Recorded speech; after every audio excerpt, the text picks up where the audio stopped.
नमस्कार, जागरण मंथन में आप सभी का स्वागत है। मैं हूं स्मृति रस्तोगी। हमेशा की तरह हम आज भी आपके लिए खास मेहमान लेकर के आए हैं जिनसे हम बात करेंगे, चर्चा करेंगे जागरण मंथन में। हमारे साथ हैं विनीत बाजपेयी, एक बहुत ही सक्सेसफुल और सेलिब्रेटेड ऑथर हैं। इनकी 2 बेस्ट सेलिंग ट्रायलॉजीज़ हैं, एक हड़प्पा सिविलाइजेशन पे है और एक दिल्ली सीरीज़ पे है। इसके साथ साथ ये फाउंडर और सीईओ हैं मैग्निन ग्रुप के और ये फाउंडर हैं टैलेंट ट्रैक के। विनीत, आपका बहुत बहुत स्वागत। थैंक यू वेरी मच स्मृति, आपका बहुत बहुत आभार अपने इतने सुंदर कार्यक्रम में मुझे आमंत्रित करने के लिए। विनीत, हालांकि सवाल तो बहुत है, एक ऑथर से पूछने के लिए बहुत कुछ ऐसा चर्चा का विषय रहता है, बहुत सब्जेक्टिव ये पूरा टॉपिक भी है, लेकिन मैं आपसे ये जानना चाहूँगी कि क्यों आजकल, जैसे मैं आपसे शो से पहले भी बात कर रही थी कि एक ट्रेंड होता है, एक युग होता है, हर चीज़ के लिए एक दौर चलता है एक चीज़ का।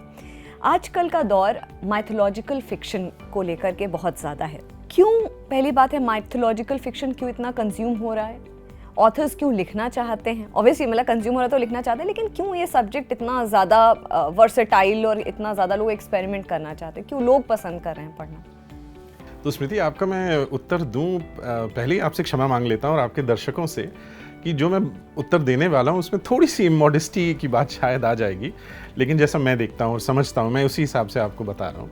आपने कहा कि माइथोलॉजिकल फिक्शन का दौर चल रहा है और ये किताबें अच्छा परफॉर्म कर रही हैं, लेकिन मैं आपसे थोड़ा सा बेग टू डिफर, क्योंकि आज से करीब आई थिंक 15 साल पहले जब माइथोलॉजिकल फिक्शन की किताबें पहली बार हिंदुस्तान में आने लगी थी और बहुत ही सुंदर लेखक, मतलब सभी मेरे मित्र हैं और सभी से बड़ा मुझे लगाव भी है, तो बड़े सुंदर लेखक अमीश थे और फिर अश्विन सांघी लिखते हैं और उस समय वैसे भी फिक्शन चेतन भगत आए और बहुत सारा एक दौर चलने लगा। उस समय मैं किताबें लिखता था, बिजनेस बुक्स और सेल्फ हेल्प की। जी, तो एक एंटरप्रेन्योर था, मैं सेल्फ हेल्प और बिजनेस बुक्स लिखता था और 3 किताबें मैंने लिखी। और उस समय जब हम देखते थे तो काफ़ी किताबों को पसंद किया गया, लेकिन हम उस समय जब देखते थे कि यार अमीश की किताबें आईं और 1 लाख प्रतियां बिक गईं और इस तरह के एक आध और अच्छे ऑथर्स आए और फिर वो एक दौर आया, लेकिन बहुत ज़्यादा साल रहा नहीं। वो 5 साल 7 साल रहा और 1 या 2 ऑथर्स के अलावा आपको नाम नहीं मिलेंगे जिनके आप कह सकें कि अच्छा इनके 10 साल 15 साल 20 साल लगातार किताबें चलती नहीं। शायद 1 या 2 ऑथर 1.4 बिलियन लोगों के देश में, तो बहुत छोटा सा नंबर था। तो दौर वो आया और बहुत जल्दी चला गया। और जो मैंने कहा कि मैं आपको इमोडेस्टी की बात करूंगा, वो ये है कि जब मैंने हड़प्पा ट्रिलॉजी लिखी 2017 में, तो इस तरह की किताबें बहुत कम लिखी जा रही थी। और अगर जैसे मैंने जो एग्जांपल्स लिए, अगर मान लीजिए अमीश ने किताब लिखी भी, तो वो हमारे जो स्क्रिप्चर्स के हीरोज़ एंड हीरोइंस हैं, चाहे वो श्री राम हो, चाहे भगवान शंकर हो, विष्णु हो, द्रौपदी हो, चाणक्य हो, अशोक हो, उन्हीं कैरेक्टर्स का इंटरप्रिटेशन और री इंटरप्रिटेशन था। जब हड़प्पा ट्रिलॉजी मैंने लिखी और उसको बहुत बहुत प्यार मिला, क्योंकि हड़प्पा ट्रिलॉजी में एक जो कॉम्बिनेशन था इतिहास का, माइथोलॉजी का, प्रेजेंट डे का, मॉडर्न डे क्राइम का, रिलीजन का, रिलीजियस स्ट्राइफ का, ये सारी चीज़ों का उसमें मिश्रण था और नए कैरेक्टर्स थे। और ऑफ कोर्स माइथोलॉजी का भी, हमारे स्क्रिप्चर्स के भी कुछ कैरेक्टर्स की स्प्रिंकलिंग थी। तो ये किताब बहुत चली और मैं आपको और आपके दर्शकों को बहुत विनम्रता से और बहुत ह्यूमिलिटी से बताना चाहूँगा कि हम 5 लाख से ज़्यादा हड़प्पा ट्रिलॉजी की कॉपीज़ हम बेच चुके हैं। और इमोडेस्टी की बात यह है कि जब से हड़प्पा ट्रिलॉजी सन 2017-18 में आई है और इतनी सक्सेसफुल हुई है, उसके बाद से आप देखेंगे कि 8, 10, 12 नए ऑथर्स इमर्ज हुए हैं जो इसी तरह के जॉनर में लिख रहे हैं। तो मैं ये नहीं कहूँगा कि उन्होंने सिर्फ हड़प्पा से ही इंस्पिरेशन लिया, लेकिन हाँ, कहीं एक योगदान तो ज़रूर है। चलिए, मैं इस तरीके से करती हूँ कि आपकी जो ट्रायलॉजी, हड़प्पा ट्रायलॉजी, कहीं ना कहीं एक ट्रेंड सेट किया है, ये आप कह रहे हैं।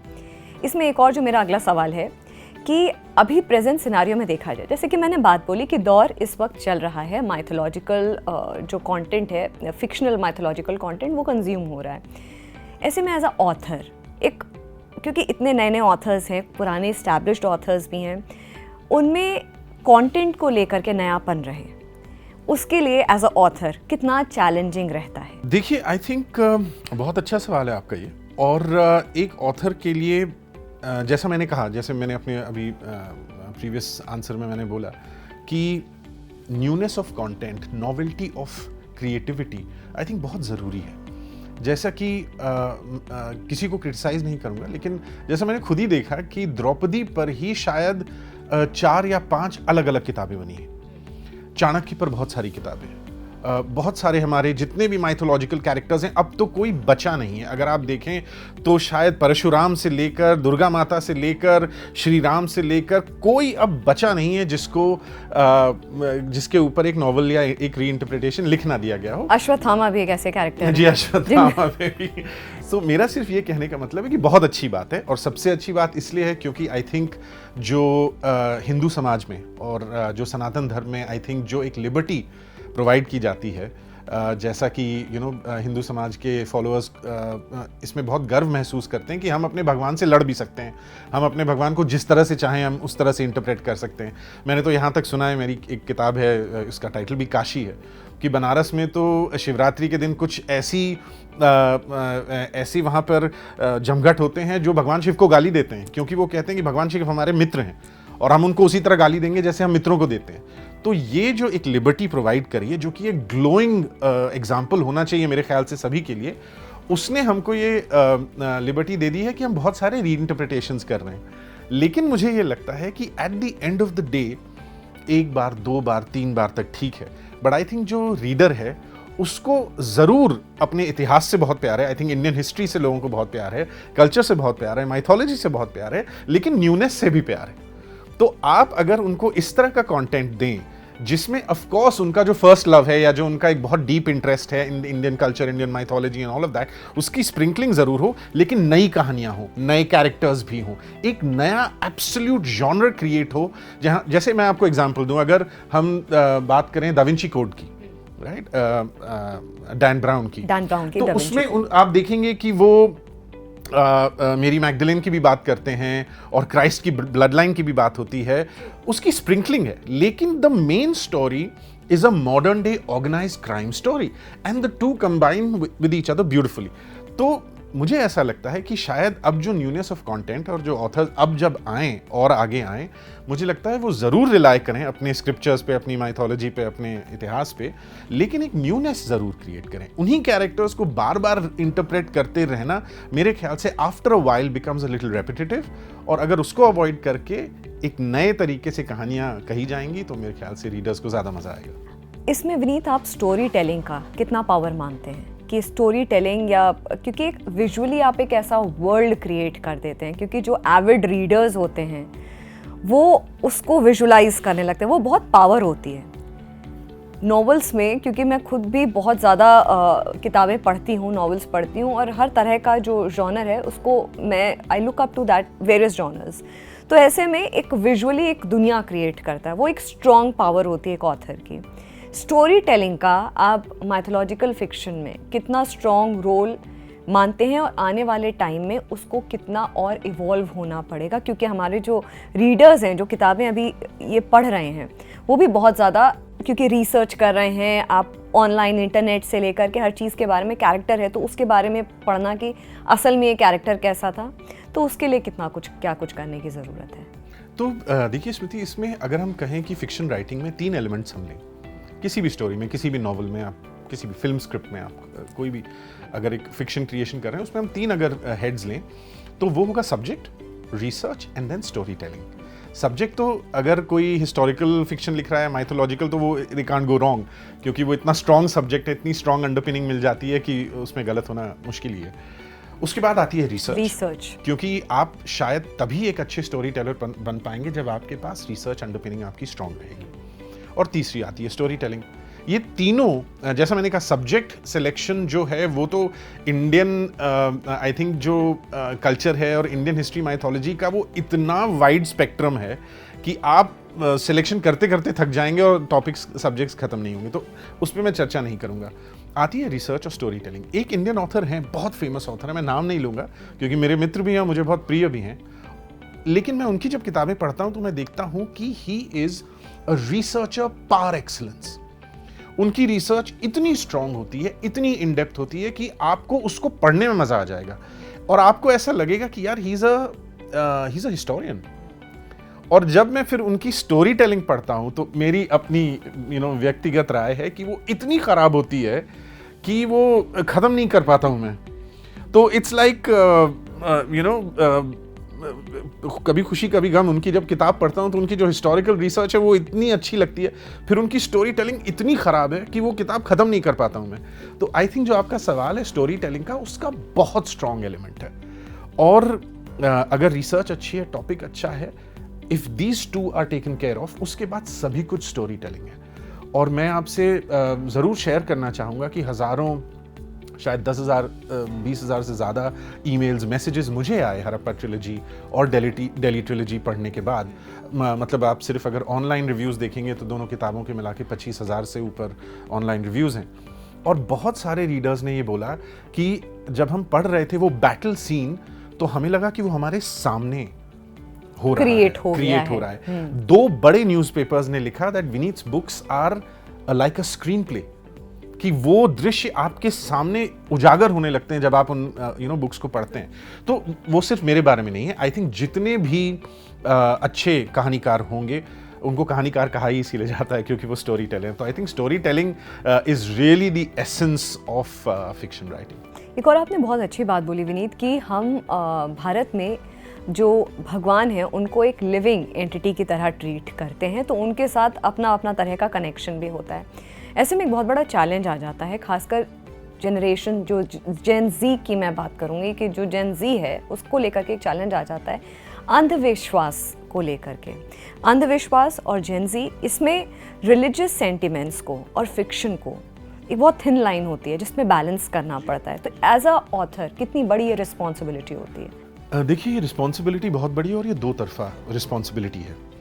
दो तरफा मैं इसलिए बोल रहा हूँ क्योंकि एक तरफ से आपको, मुझको और आपको, और आप भी एक फैबुलस कंटेंट क्रिएटर हैं और हम लोग भी एक तरह से ऑथर्स, कंटेंट क्रिएटर्स हैं इन अ डिफरेंट फॉर्मेट। आज के जितने भी कंटेंट क्रिएटर्स हैं उन सब पर ये जिम्मेदारी है दैट जो जेन ज़ी आई है उसके पास आज, वो मैं उसको लग्जरी कहूँगा, जबकि वो लोग कहेंगे शायद ये वो तो कैसा टाइम था, लेकिन हम लोग जब बड़े हो रहे थे तो हम सब ने एक ही समय पर पूरा देश रामायण देखता था टेलीविजन पे, दूरदर्शन पे, पूरा देश एक ही समय पे महाभारत देखता था। हम लोगों को उस कल्चर को इम्बाइब करने में कोई बहुत ज़्यादा एफर्ट नहीं लगा और बहुत ज़्यादा हमारे पेरेंट्स को एफर्ट करना नहीं पड़ा क्योंकि चारों तरफ अमर चित्रकथा का दौर चलता था, महाभारत रामायण टीवी पर आ रही थी, चाणक्य आता था, तो वो पूरा एक एनवायरनमेंट वैसा था और हमारी जो जनरेशन है वो उसमें पली बढ़ी।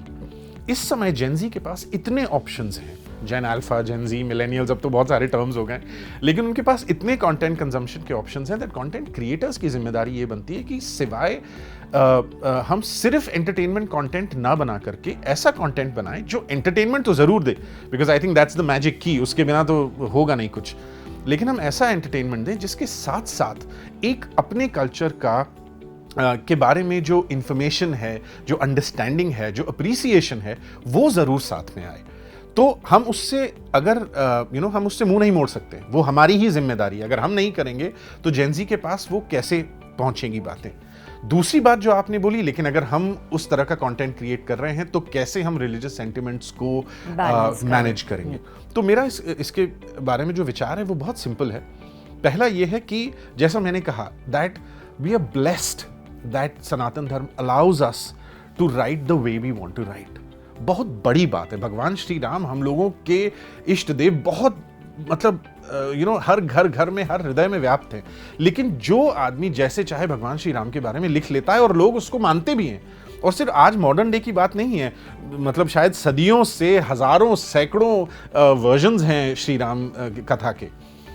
तो सबसे बड़ी बात ये, वो हमको एक लिबर्टी देती है, वो हमको एक अपॉर्चुनिटी देती है दैट हम बिना डरे, बिना संकोच किए, बिना किसी बैकलैश के भय के हम अपनी कहानियां आज के मॉडर्न जनरेशन तक पहुंचा सकते हैं। जब मैं हरप्पा ट्रिलॉजी लिख रहा था या जब मैं दिल्ली ट्रिलॉजी भी लिख रहा था, मेरे सबसे बड़ी मन में इच्छा यही थी दैट मैं मत्स्य अवतार के बारे में, काशी नगरी के बारे में, गंगा मैया के इम्पोर्टेंस के बारे में और बहुत सारी हिंदू कल्चर और जो सनातन धर्म से जुड़ी हुई बहुत सारी ऐसी चीज़ें हैं जो शायद आज जेनजी को बहुत रेडिली अवेलेबल नहीं है, मैं उनको उनके हाथों में लाना चाहता था, but in a format where they flip pages like they are reading a racy thriller novel.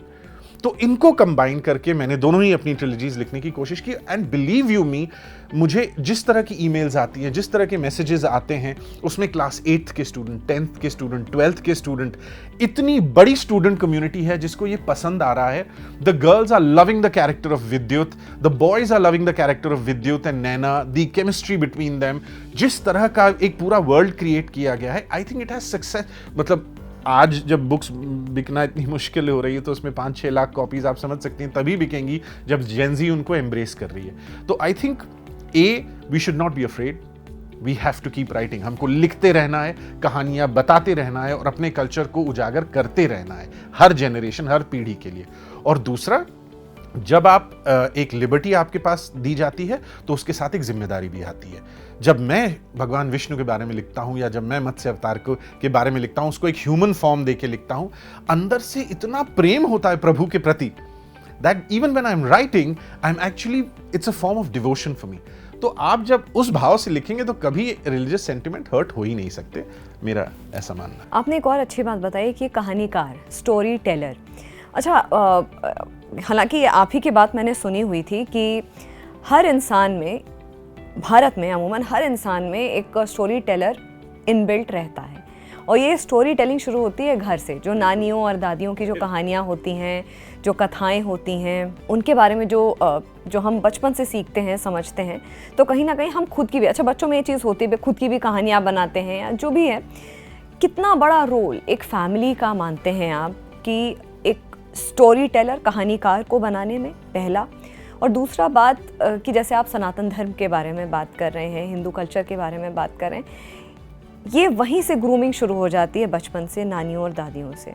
ये कल्चर भारत में रहना कितना ज़रूरी है? देखिए, आपने बहुत अच्छा सवाल पूछा है और ये एक ऐसा टॉपिक है जिस पे बात करने में मुझे बहुत आनंद आता है। और मैं उत्तर देने से पहले आपको ये बताना चाहूँगा कि जब मैं अपने बचपन के बारे में सोचता हूँ और हम अपने बाबा दादी या नाना नानी के यहाँ जब समर वेकेशंस के लिए जाते थे और पल बढ़ रहे थे, पहली कहानी मेरे ग्रैंडफादर ने मुझे सुनाई थी श्रवण कुमार की, राइट। जब उन्होंने एक कहानी सुनाई, वो कहने को एक कहानी और रामायण का एक अध्याय है और दशरथ की कहानी और श्रवण कुमार, लेकिन उसमें जो मैसेज था माता और पिता के प्रति भक्ति का, वो उस कहानी ने मेरे मन में हमेशा के लिए एंग्रेव कर दिया और उसको कोई हिला नहीं सकता है। भगवान श्री राम का अपने पिता के प्रति जिस तरह का समर्पण था, ये कहानियां नहीं है, ये लाइफ लेसन्स हैं। और जब ये लाइफ लेसन्स आपको बचपन से सुनाए जाते हैं, सिखाए जाते हैं, ये आपके साथ रह जाते हैं। मैं आपको एक एग्जांपल बता दूं, मेरी दादी, मैं भूल भी गया था, पर मैं बनारस गया और शीतला माता का मंदिर आया। मुझे याद भी नहीं था, और माता मुझे क्षमा करें, पर मुझे याद भी नहीं था शीतला माता का मंदिर आप बहुत नॉर्मली नहीं देखेंगी आसपास, लेकिन उत्तर प्रदेश में और that part of the country में उनका बड़ा महत्व माना जाता है। स्पेशली अगर कोई बीमार है घर में या कुछ है तो शीतला माता कहा जाता है कि उनकी कृपा हो जाए तो ठीक हो जाते हैं लोग, और वो विश्वास की बातें हैं, तो मैं उस पर ज़्यादा नहीं बोलूँगा। लेकिन जैसे ही मैंने शीतला माता का मंदिर देखा, मुझे याद आया, अरे यार, दादी सुनाती थी शीतला माता की कहानियाँ तो।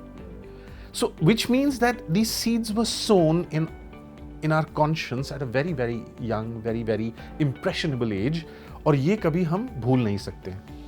और फिर जब हम बड़े होते हैं और हमारे बच्चे होते हैं तो हमको ये बातें याद रहती हैं कि ये जो लाइफ लेसन्स थे, अगर मुझे कोई इस तरह से बताता कि सुनो, तुमको अपने माँ बाप का ख्याल रखना है, जब वो बूढ़े हो जाएं तो उनका सहारा बनना है, okay fine, I would have accepted it कि हाँ ठीक है, जैसे बहुत सारी चीज़ें सिखाई जाती हैं। हमको किसी ने इस तरह नहीं सिखाया, हमको सिर्फ श्री राम की कथा सुना दी, हमको सिर्फ श्रवण कुमार की कहानी सुना दी। So when you are taught such important life lessons in the form of such profound stories, जो कि सदियों से नहीं, मिलेनिया से आपके कल्चर में चलती आ रही हैं, तो वो एक स्टोरी टेलिंग का कल्चर अपने आप क्रिएट करने लगता है। जब मेरी बिटिया हुई और जब वो इस उम्र की हुई, जब वो पहचान सकती है, तो मेरे पास भी दो रास्ते थे। या तो मैं उसको बताने लगूं थियोरेटिकल ढंग से कि पेरेंट्स का कैसे ख्याल रखना होता है और वो क्या जिम्मेदारी होती है, रिस्पॉन्सिबिलिटी होती है, या सिंपली वही करूं जो सदियों से होता आ रहा है, श्रवण कुमार की कहानी सुना दूं। सो आई थिंक हम लोगों के कल्चर में शुरू से ये चीज़ रही है। आपको याद होगा हम तो दूरदर्शन और कंटेंट के हर तरह से फ़ैन रहे हैं, तो एक दादा दादी की कहानी आता था बहुत पहले, तब तो आप भी बहुत छोटी रही होंगी, पर वो आता था तब वो सीरियल। और वो क्या सीरियल था? दादा दादी की कहानियाँ। घर में बैठ के हम टेलीविजन पे दादा दादी की कहानियाँ सुन रहे हैं, विच मीन्स दैट स्टोरी टेलिंग। आप देख लीजिए बुंदेले हरबोलों के मुंह हमने सुनी का, हरबोले कौन थे, राइट? कथक जो नृत्य है उसका फॉर्म क्या है? वो स्टोरी टेलिंग फॉर्म है, भगवान कृष्ण की कहानी। तो चाहे वो नृत्य हो, चाहे संगीत हो, चाहे किताबें पुस्तकें हो, चाहे नाटक रूपांतर, कुछ भी हो, हिंदुस्तान की नस नस में स्टोरी टेलिंग एम्बेडेड है। तो I think we are a country of story tellers. हम अपने अपने अलग अलग ढंग से स्टोरी टेलिंग करते हैं। आप कितनी सुंदर स्टोरी टेलिंग करती हैं अपने इस मंथन कार्यक्रम के माध्यम से, right? So we are all story tellers. जैसे कि जब हम लोग स्कूल में पढ़ते थे विनीत, तो हम लोगों का एक लाइब्रेरी क्लास हुआ करता था। उसमें चाहे कह लीजिए मन से या फोर्स से, इनिशियली तो फोर्स था, उसके बाद वी स्टार्टेड एंजॉइंग, हमको मज़ा आने लगा किताबें पढ़ने में। और वो एक दौर होता है कि इंसान एज अ किड आप पहचानते हो कि आपको क्या पसंद है पढ़ने में। कुछ फिक्शन पढ़ते हैं, कुछ मोटिवेशनल किताबें पढ़ते हैं, अमूमन मतलब, या कुछ एडवेंचर पढ़ते हैं, तो अलग अलग जॉनर का आप सब्जेक्ट समझ में आने लगता है।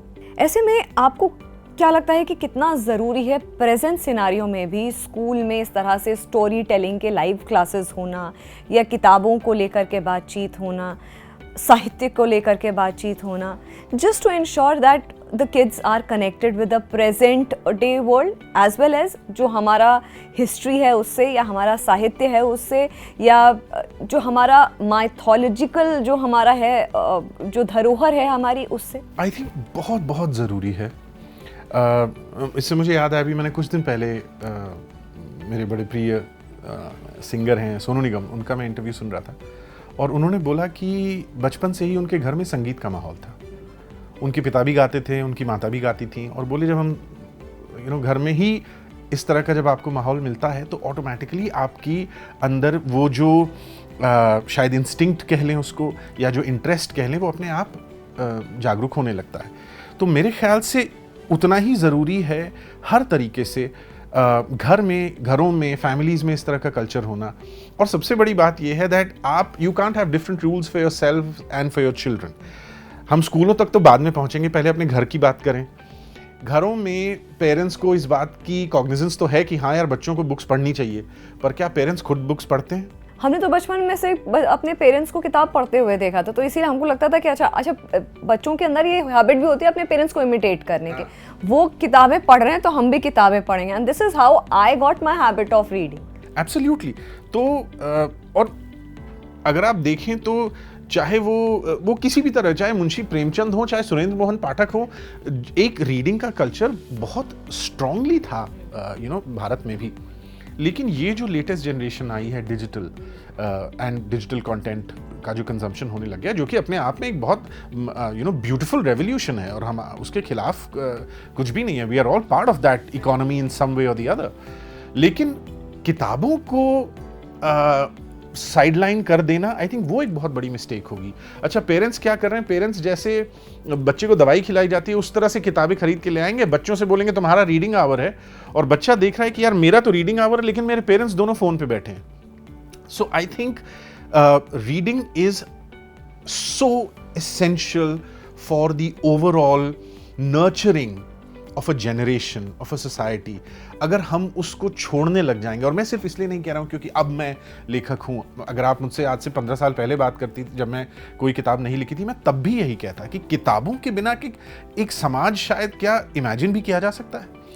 उसमें देखिए हम लोग वेस्ट को बहुत एप कहूँगा, वो तो बहुत थोड़ी सी क्लीशेड सी बात हो जाएगी, लेकिन हाँ इन्फ्लुएंस तो है ही। लेकिन वेस्ट में आज भी हम लोग तो पब्लिशिंग की दुनिया में बात करते रहते हैं, उठते बैठते हैं, तो काफ़ी चीज़ें, डेटा पॉइंट्स पता चलते रहते हैं। वेस्ट में आज भी जब हिंदुस्तान में एक नया लेखक आता है, उसकी किताब छपती है, मुश्किल से 2000 कॉपी छापता है जो भी प्रकाशक होता है, कि भैया ये 2000 ही बिक जाए तो बहुत बड़ी बात है हमारे लिए। इनफैक्ट अगर 5000 7000 बिक जाती हैं तो बेस्ट सेलर वगैरह बोल दिया जाता है इस किताब को, जबकि कितनी अनफॉर्चुनेट बात है, एक 1.4 बिलियन लोगों के देश में 5000 10,000 किताबों को बिकने को बेस्ट सेलर कह दिया जाए, बड़ी दुखद बात है। वेस्ट में लेकिन आज भी नया ऑथर भी आएगा तो 20,000 का प्रिंट रन, 50,000 का प्रिंट रन आता है किताबों का। आप कभी भी ध्यान से कभी देखिएगा किसी वेस्टर्न ट्रैवलर को, किसी फैमिली को, अगर जब वो हिंदुस्तान भी आते हैं, बैकपैकर हो चाहे वो एजेड सीनियर एज ग्रुप के हों, they are always carrying a book. तो उन्होंने डिजिटल कंटेंट को एम्ब्रेस किया है as an incremental format of content, किताबों को छोड़कर नहीं। अनफॉर्चुनेटली हम क्या कर रहे हैं, हम किताबों को सब्सटीट्यूट करके डिजिटल कंटेंट कंज्यूम करने लगे हैं। तो चाहे वो स्कूल हो, चाहे फैमिलीज हो, आपके कार्यक्रम के माध्यम से मैं सारे ही पेरेंट्स को और सारे ही टीचर्स और स्कूल्स और इंस्टीट्यूशंस को मैं अर्ज करूंगा, रिक्वेस्ट करूंगा, सलाह दूंगा कि आप बुक्स पे बहुत बहुत ज्यादा ध्यान दें। फोन पर बैठने के लिए और डिजिटल कंटेंट कंजम्पशन के लिए पूरी जिंदगी पड़ी है। जो फॉर्मेटिव ईयर्स हैं आई थिंक यंगस्टर्स के, उनमें बुक्स का होना बहुत बहुत इम्पोर्टेंट है। एक मैंने कोटेशन कहीं पे पढ़ा था विनीत, बहुत इस वक्त दिल में और मेरे जहन में आ गया है कि था कि ये आखिरी पीढ़ी है, और इससे मैं बहुत कनेक्ट किया मैंने कि आखिरी पीढ़ी है जिसको किताबों के पन्नों से मोहब्बत है। वो जो महक है ना, जो किताबों के पन्नों की महक से मोहब्बत है। वो जो नई किताब आती है, आप उसको खोलते हैं, पेजेस फ्लिप करते हैं, वो एक खुशबू होती है, वो अपने आप में बहुत एक सेटिस्फाइंग एक फीलिंग आता है। ये फीलिंग कहीं ना कहीं धीरे धीरे वो फीलिंग डिसॉल्व हो रही है, या हो सकता हो रिवाइव करने का प्रयास आप जैसे ऑथर्स वापस से एक रेवोल्यूशन लेकर के आ रहे हैं। और जिस तरीके का ये कंटेंट कंज्यूम भी हो रहा है, लोग भी रिस्पॉन्ड कर रहे हैं। ये एक टू वे एक पाथ है कि आप भी क्रिएट कर रहे हैं, लोग कंज्यूम भी कर रहे हैं। अब दूसरी बात ये आ जाती है कि अब किताबों से फिल्में बनने लगे हैं। मैं बॉलीवुड की बात करूं क्योंकि विदेशों में तो ये हो ही रहा है, अब्रॉड में ये हो रहा है, लेकिन भारत में भी कहीं ना कहीं इंस्पिरेशन आई है किताबों से फिल्में बनाने की। इसके लिए आप क्या कहेंगे? तो आपने जो अभी बात कही है स्मृति, आई थिंक इस पे तो शायद एक पूरा मंथन कार्यक्रम हम लोगों को दोबारा करना पड़े, क्योंकि ये एक इतना ज्वलंत, इतना इम्पोर्टेंट टॉपिक आपने रेज किया है। सिनेमा, वेब सीरीज एक बहुत फंडामेंटल कंटेंट कंजम्पशन प्लेटफॉर्म है। जिस तरह से सिनेमा बनता जा रहा है, हम लोग रोज़मर्रा ही आजकल न्यूज़पेपर्स में और हर जगह डिजिटल फॉर्मेट्स में भी ये डिबेट चल रहा है कि भाई south Indian cinema is doing so much better than Hindi cinema. और सभी लोग कह रहे हैं कि शायद वो एक्सपेरिमेंट ज़्यादा कर रहे हैं, शायद उनकी स्टोरी टेलिंग बेटर है, शायद उनका स्टार सेंट्रिक कल्चर कम है, एब्सेंट है ये तो नहीं कहूँगा, पर शायद बॉलीवुड से कम है, हिंदी फिल्म इंडस्ट्री से कम है। तो बहुत सारी इस तरह की चर्चाएं हो रही है। लेकिन उसमें आई थिंक जो फंडामेंटल बात है, और जो आपके सवाल में ही एक बहुत खूबसूरत जवाब है, जब आपने हॉलीवुड के बारे में कहा तो आपने बिल्कुल सही कहा कि चाहे वो एक ग्लोबल फ्रैंचाइज हो गेम ऑफ थ्रोन्स जैसी, वो किताब पर आधारित है, चाहे वो यंगस्टर्स ने बहुत पसंद करी, आपके दर्शक आई एम श्योर काफ़ी यंगस्टर्स होंगे, हंगर गेम्स, वो जो पूरी सीरीज आई वो किताबों पर आधारित है। अभी रिसेंटली नेटफ्लिक्स पर शायद या किसी एक चैनल पर प्लेटफॉर्म पर आई है एक series the 3 body problem, something like that, वो किताब पर आधारित है। आप देखेंगे कि पिछले दशक में या 1.5 दशक में हॉलीवुड की some of the biggest blockbusters, some of the biggest franchise, और हम दूर क्यों जाएं, जेम्स बॉन्ड तक तो किताबों पर आधारित है, किताब के कैरेक्टर पर आधारित है, राइट? बैटमैन हो, सुपरमैन हो, जितने आप सुपर हीरोज देख रहे हैं, अगर आप एक तरह से देखें तो इन सबकी शुरुआत कॉमिक्स से, लिखित कंटेंट से हुई। But why is that fact और why is that hack not dawning upon the Hindi film industry is really beyond me. मेरे बहुत मित्र हैं, हमारी दोनों ही companies, Magnon group, talent track, हम दोनों ही कंपनीज में फिल्म इंडस्ट्री से बहुत जुड़ के काम करते हैं, बहुत सारे मित्र हैं, बहुत चर्चा होती है इस बारे में। लेकिन जिस तरह से बताया जाता है, और मैं किसी को क्रिटिसाइज नहीं कर रहा हूँ, बहुत बड़ी इंडस्ट्री है, बहुत इन्फ्लुएंशियल इंडस्ट्री है, लेकिन मैं उसके एक विद्यार्थी की तरह बोलना चाहूँगा कि अगर आप एक स्टोरी टेलिंग करने वाले हैं सिनेमा के थ्रू, और उस स्टोरी टेलिंग के टोटल बजट का आप 1% रखेंगे स्टोरी टेलर के लिए या जो राइटर है, आप कितने सक्सेसफुल सिनेमा बना पाएंगे? क्या ये उसके बाद एक मिस्ट्री है कि इतनी सारा सिनेमा क्यों फ्लॉप हो रहा है? आप जो स्टार पावर जो होती है, मैं उसके बारे में डिबेट नहीं करूंगा, शायद बहुत बड़ी बड़ी ब्लॉकबस्टर्स बनती हैं, पूरे फिल्म का अगर जो प्रोडक्शन बजट होगा उसका 70% 60% एक स्टार को दे दिया जाता है, that's okay, that's a business model, अगर वो कुछ लोगों के लिए चल रहा है तो चल रहा है, हम उस पर नहीं कमेंट कर सकते हैं। लेकिन जो क्वालिटी ऑफ सिनेमा, जो क्वालिटी ऑफ कंटेंट आ रहा है इस समय, आप देखेंगे एक फॉर्मेट सा बन गया है।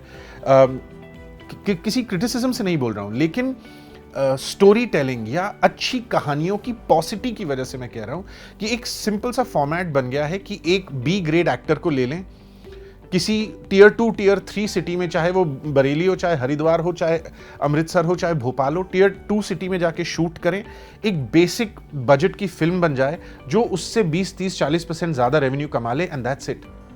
Where is grand cinema making? Where are the magnum opus kind of projects of the Hindi film industry? अगर बाहुबली 1 और 2 आई, वो भी तो किताबों पर ही आधारित थी, लेकिन क्यों हिंदी फिल्म इंडस्ट्री लेखकों पे और ज्यादा इन्वेस्ट नहीं कर रही है, कहानियों पे और ज्यादा इन्वेस्ट नहीं कर रही है? बहुत सारी फिल्में आती हैं, अभी एक रीसेंट मूवी आई है, नाम नहीं लूंगा मैं, लेकिन बहुत बड़े स्टार हैं उसमें, इंडियन आर्म फोर्सेस पे थी वो फिल्म। सभी ने कहा यार इतना पैसा स्टार पे लगा दिया, इतना पैसा स्पेशल इफेक्ट्स पे लगा दिया, कहानी भी लिख लेते। सो आई थिंक ये एक बहुत बड़ी मिस्ट्री है। इतने महान फिल्म मेकर्स हैं इंडियन फिल्म इंडस्ट्री में, इतने सीजन फिल्म मेकर्स हैं, उन्होंने इतनी बड़ी बड़ी फिल्में बनाई हैं, उनके सामने हॉलीवुड का एग्जाम्पल है जहां पे किताबों पर बनाई हुई फिल्में, web series mega global successes हो रही हैं, लेकिन आज भी हिंदुस्तान में राइटर्स के लिए इतना लिमिटेड और कंस्ट्रेन्ड बजट क्यों रखा जाता है एक पूरे प्रोडक्शन में? कभी आपको पता चले तो मुझे बताइएगा।